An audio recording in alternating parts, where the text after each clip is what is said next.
Welcome to Kenton's videos. Enjoy the video. You begin by preparing both assistants, update iOS and Android, enable Siri and Google Assistant, and grant microphone and network permissions. Once done, install a bridging tool or create an IFT account and connect Google Assistant and a webhook endpoint. Make sure to label triggers clearly so you can identify them later.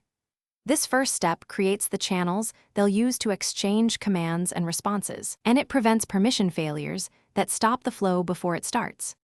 Next, configure the core logic. Set Siri to activate a shortcut that sends a webhook with a specific payload, or trigger a HomeKit scene that your bridge monitors. Then map that payload to a Google Assistant action or routine that performs speech or control tasks. Once mapped, script the reverse. Google triggers a webhook that invokes a Siri shortcut. Test one command at a time so you can validate payload formatting, authentication headers, and timing before attempting multi-step exchanges. To finish, chain the flows into a usable dialog and add half-second to 1-second delays where responses might overlap. This reduces missed inputs.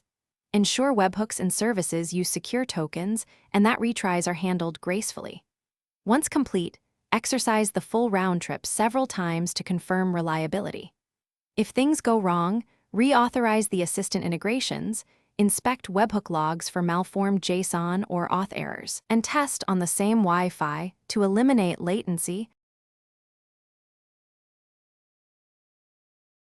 Thanks for watching. Consider subscribing if we helped you.